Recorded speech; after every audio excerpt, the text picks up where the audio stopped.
अस्सलाम वालेकुम जी स्टूडेंट। आज हमारा लेक्चर जो है ना वो है वैक्यूल। जैसे हमने इससे पहले वाले लेक्चर में पढ़ा था ना कि सेंट्रियोल इज़ सेल ऑर्गेनेली तो सेम उसी तरह वैक्यूल भी हमारे पास क्या है, सेल ऑर्गेनेली। लेकिन हम सेंट्रियोल के बारे में पढ़ा था कि वो एनिमल्स में प्रेजेंट होगा, माइक्रो ऑर्गेनिजम्स में प्रेजेंट होगा, लोअर प्लांट्स जिनमें वेस्कुलर बंडल जाइलम और फ्लोएम नहीं होते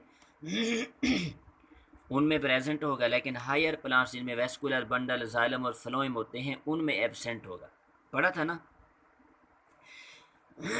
तो वैक्यूल भी क्या है, सेल ऑर्गेनेली, और ये ऐसा सेल ऑर्गेनेली है जो प्रेजेंट होगा, प्रेजेंट इन बोथ, दोनों में प्रेजेंट होगा। किस किस में प्रेजेंट होगा, प्लांट्स एंड एनिमल्स।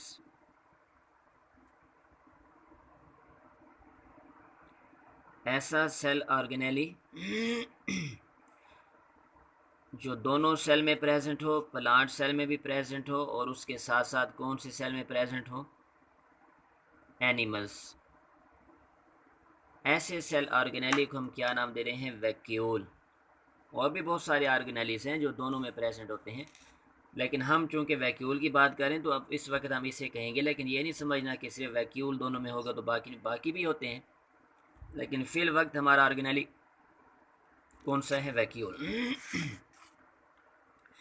अब हम दोनों में कंपेयर करते हैं कि प्लांट में भी वैक्यूल है, एनिमल्स में भी वैक्यूल है, दोनों में डिफरेंस क्या होगा। जब हम एनिमल्स की बात करते हैं तो हमें नज़र आता है कि एनिमल्स में मैनी स्मॉल वैक्यूल्स, कि एनिमल सेल के अंदर बहुत सारे छोटे छोटे वैक्यूल्स प्रेजेंट होते हैं। जैसे ये हमारे पास एक एनिमल सेल है, इस एनिमल सेल के सेंटर में क्या होगा, न्यूक्लियस, और इसके बाहर छोटे छोटे क्या प्रेजेंट होंगे, वैक्यूल। लेकिन जब हम बात करते हैं प्लांट सेल की तो प्लांट सेल में हम कहते हैं कि large central vacuole, large central vacuole. Animal cell में सेंटर में क्या होगा, न्यूक्लियस, पेरिफेरल साइड पर क्या होंगे, वैक्यूल्स। लेकिन जब हम प्लांट सेल की बात करेंगे तो प्लांट में सेंटर में लार्ज क्या होगा, वैक्यूल। ये हमारे पास एक प्लांट सेल है और इस प्लांट सेल को जब हम स्टडी करेंगे तो उस प्लांट सेल के सेंटर में हमें एक बहुत बड़ा क्या नज़र आ रहा है, वैक्यूल। सेंटर में तो लार्ज वैक्यूल आ गया। सेंटर में लार्ज वैक्यूल की वजह से कि लार्ज वैक्यूल बाकी तमाम ऑर्गेनेलिस को, जिसमें न्यूक्लियस है, जिसमें एंडोप्लाज्मिक रेटिकुलम, जिसमें राइबोसोम, माइटोकॉन्ड्रिया, वो तमाम ऑर्गेनेलिस पेरिफेरल साइड पर चले जाते हैं, मतलब किनारों की तरफ। सेंटर में क्या आ जाता है, वैक्यूल। तो प्लांट सेल में सेंटर में लार्ज वैक्यूल होता है, न्यूक्लियस पेरिफेरल किनारों किनारे की तरफ होगा। प्लांट सेल में सेंटर में न्यूक्लियस होगा, छोटे छोटे वैक्यूल किनारों की तरफ होंगे। ये दोनों में डिफरेंस है। अब प्लांट में अब हमने देखना है कि क्या प्लांट सेल के अंदर शुरू से लार्ज सेंट्रल वैक्यूल होगा या बाद में जाके बनेगा।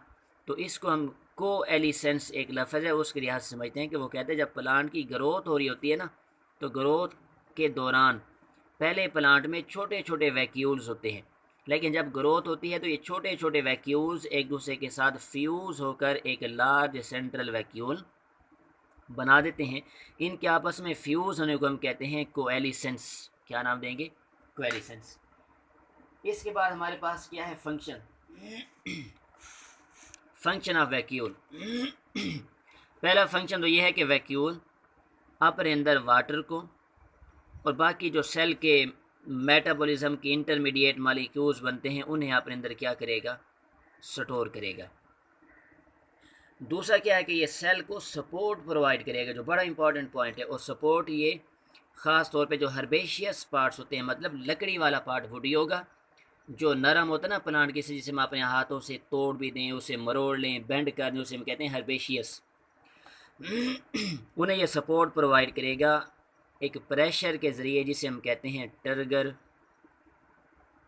प्रेशर। अब ये जो वैक्यूल है, इस vacuole single membrane bounded organelle है। इसकी जो मेम्ब्रेन है ना वैक्यूल की मेम्ब्रेन, उसे हम कहते हैं टोनोप्लास्ट। टोनोप्लास्ट।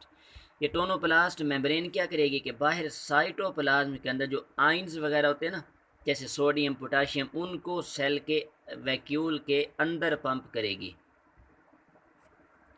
जब ये उसको वैक्यूल के अंदर पंप करेगी तो वैक्यूल के अंदर सल्यूट की कंसनट्रेशन बढ़ना स्टार्ट हो जाएगी, बाहर सल्यूट की कंसनट्रेशन कम होगी। तो जहाँ सल्यूट कम होंगे वहाँ से वाटर उधर मूव करेगा जहाँ पर सल्यूट ज़्यादा होते हैं। तो बाहर से H2O पानी जो है ये बाहर से मूव करके वैक्यूल के अंदर आएगा। जब वैक्यूल के अंदर पानी आ जाएगा तो वैक्यूल का साइज़ बढ़ना स्टार्ट हो जाएगा। तो पानी अंदर से वैक्यूल की मेम्ब्रेन के ऊपर प्रेशर लगेगा, वैक्यूल का साइज इंक्रीज़ होना स्टार्ट होगा। जब वैक्यूल इधर की तरफ इंक्रीज़ होगा, इधर की तरफ, तो वैक्यूल, जब वैक्यूल का साइज बढ़ेगा तो ये साइटोप्लाज्म के ऊपर प्रेशर लगेगा। तो ये साइटोप्लाज्म का मटेरियल सारा पेरिफेरल साइड पे आना स्टार्ट हो जाएगा।